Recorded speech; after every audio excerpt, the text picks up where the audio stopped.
The common academic opinion of the freak show seems to insist that freak shows, as a form of entertainment, essentially ended in the 1950s.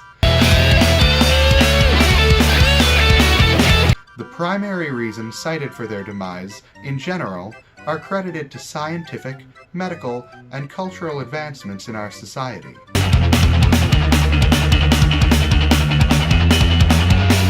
Modern medicine and science has now either eliminated or given a name to conditions that during the golden age of the freak show would have been considered monstrous deformities.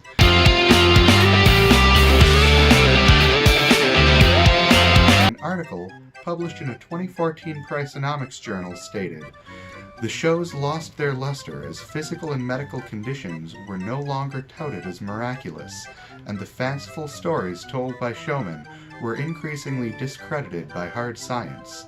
As spectators became more aware of the grave nature of the performers' conditions, wonder was replaced by pity. The true death chime of the freak show was the rise of disability rights. Simply put, taking utter delight in others' physical misfortune was finally frowned upon." My name is Christopher Shep. I'm an amateur sideshow performer, a self-made freak, and old carny trash. If the common consensus is to be believed, I practice a dead art form.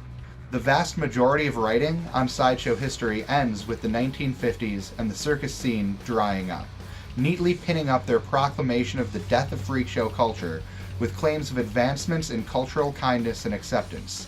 Those that even bother to mention the modern era hail reality television with its exploitative programs like My 600-Pound Life and Little People, Big World as the modern analog of the freak show. But if this analysis is correct, why are there more sideshow performers today than at any other point in history? How can a dead art form support such a wide variety of touring acts? And how did this become this? If the new home of medical deformities is indeed on television, where people can gawk without shame, what's left for the freak show? What draws in crowds today? How is it different than the freak show of yesterday, and why? I hope to answer these questions while showing you a trick or two along the way. Welcome to the wild world of the modern freak show. The truth is that today, the freak show thrives within channels of counterculture in a whole new way. Acts that one time were considered the bottom of the barrel, novelty acts, geek acts, and other self-made freaks now rule the day, while born freaks, deformity or disability-based acts, have decreased dramatically. Even born freaks perform some sort of novelty act or feat nowadays, and although the terms are used interchangeably, most acts are branded as sideshows instead of freak shows.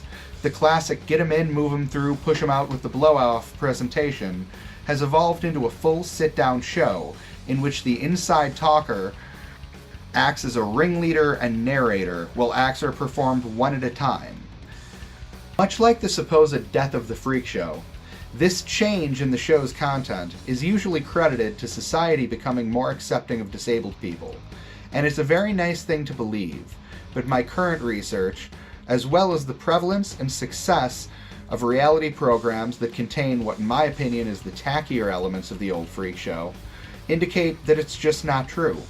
So what really led sideshows to swap their primary mode of presentation from born freaks to working acts? The answer, unsurprisingly, is money. But failing ticket sales didn't motivate the change. The possible loss of government funding did. The real history of the modern freak show begins, interestingly enough, exactly where Robert Bodkin's landmark publication, Freak Show, presenting human oddities for amusement and profit, which still remains the quintessential text on freak show history, ends, with Otis Jordan. Bodkin interviewed Otis Jordan in 1984 as his troupe was touring with the New York State Fair. Otis was being marketed as the Frog Boy due to his deformities.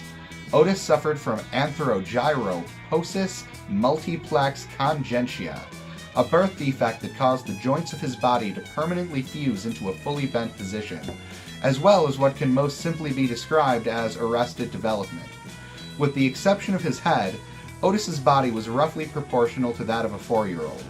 He was fully paralyzed from the neck down, with the exception of a single thumb and finger, and was permanently frozen in a sort of frog-like squat. Otis's performance included wobbling out onto the stage without his wheelchair via the use of his neck muscles to throw his shoulders side to side, rolling a cigarette with his mouth, lighting the cigarette, blowing smoke rings, and then making the cigarette disappear using a sleight of mouth illusion.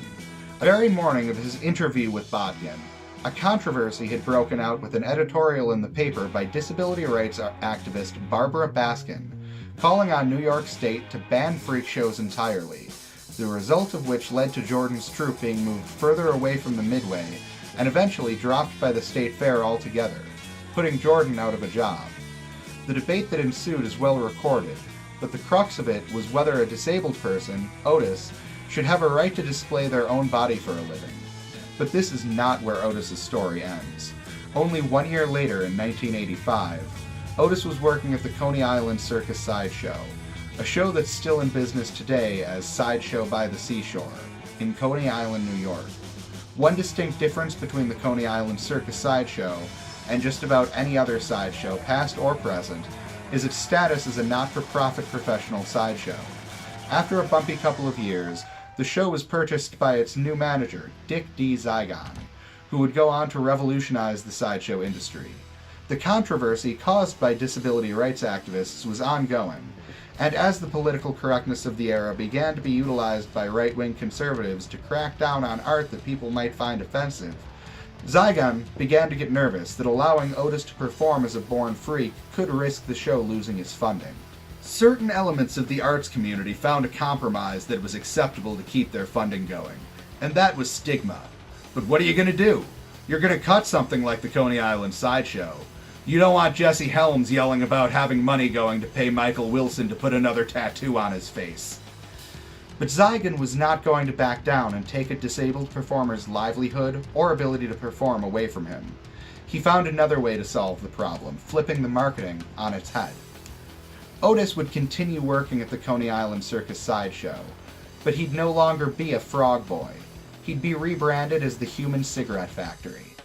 The image on his banner, no longer a half-human, half-frog chimera, now depicted a handsome gent in a motorized wheelchair, with magic cigarettes swirling around him. His act remained exactly the same, but he performed from the comfort of his motorized wheelchair. The biggest change for him, apart from a new false background story to learn and a new title, was the additional freedom it afforded him in between acts. As his performance was now the advertised attraction, as opposed to his disability, he no longer had to remain hidden backstage between shows. He could now watch other acts, interact with patrons, and roam around the boardwalk as he pleased. So, the necessity of all freaks to have a working act happened in response to fears of government grants being denied, not out of public pity or public demand. Ironically, the attempts of disability rights activists to police the activities of disabled people has resulted in the majority of modern sideshows refusing to employ any born freaks. Although he's not as well known as Jim Rose, it's really Dick Zygon who deserves the credit for transforming the way the business works 10 years before the Jim Rose Circus Sideshow played Lollapalooza. Several other sideshows existed before Jim Rose, and continue well after Jim Rose Circus Sideshow ended. But when Jim, along with his troupe of self-made freaks, most notably Enigma, the heavily modified freak celebrity who's covered himself with blue puzzle piece tattoos, when they came out, it represented a large boom in the sideshow arts. Way back then, Enigma was known as Slug, and performed as a geek eating live slugs on stage.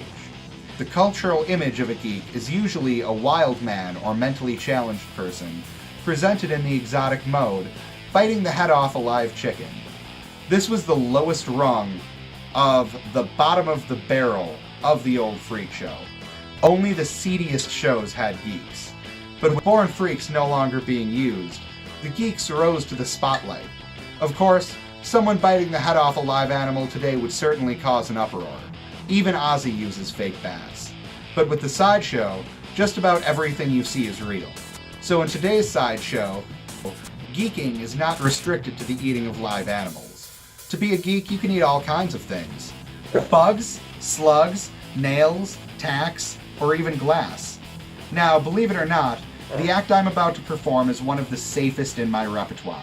A common rule of stage magic is to never put an audience member in danger. Yet mentalist Dan Brown, on his Netflix special Miracle, shares a meal of a light bulb with an audience member. Now, I'm not going to share mine with anyone, but I will be narrating the process of how I'm doing it. In honor of one of my personal heroes, Divine, and to prove that I'm indeed actually eating the light bulb, I'll be performing the act uncut and hopefully uncut. The important unseen step of this feat of stomach strength is to eat beforehand. You do not want to eat glass on an empty stomach. You want to choose something that's going to be sticky and mushy inside your stomach, to act as a landing pad for the crushed glass. This will envelop it in mush, so it's easier to pass later. The light bulb is 100% real and 100% real glass. There is no sugar glass or any cheap culinary trick like that involved. But your bulb must be carefully chosen. You want an old filament style bulb with thin, clear glass. Never eat a white light bulb. They are coated with toxic phosphorus. Only eat clear, uncoated glass. Shard choice is important as well. You want a fairly large piece with corners you can safely place directly on top of your teeth. The reason that it's mostly safe to eat light bulbs depends on the very properties of the glass itself. The glass in light bulbs is incredibly thin, and although it can be very sharp, with a bit of care about where the tips are placed, it very quickly and very easily grinds down to a fine powder.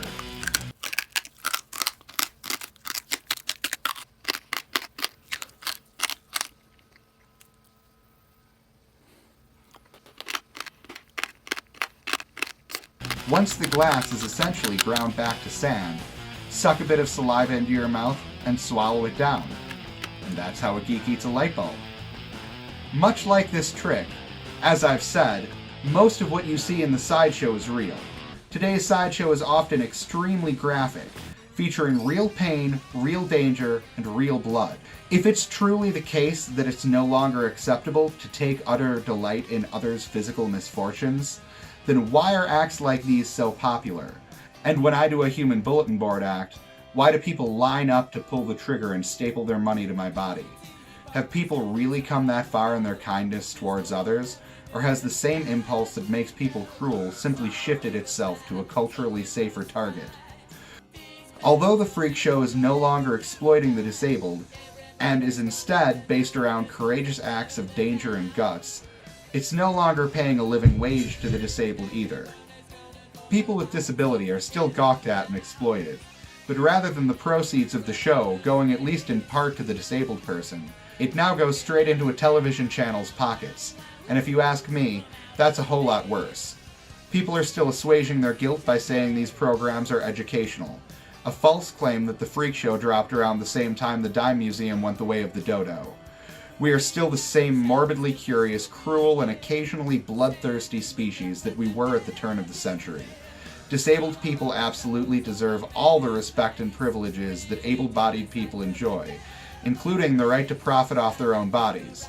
So turn off that TV. Don't let the Learning Channel take your money. Go out and sate those dark urges where the money goes to the people who are there to entertain you. Give your business to a long-standing tradition of family entertainment. Come see the Freak Show, because it hasn't gone anywhere. And now, after these credits and citations, you'll see what you've all been waiting for. For your entertainment, I will suspend myself from the ceiling using nothing but 2 large flesh hooks. Yes. Almost time. Those with sensitive stomachs may want to avert their eyes because you've never seen anything like this. And without further ado...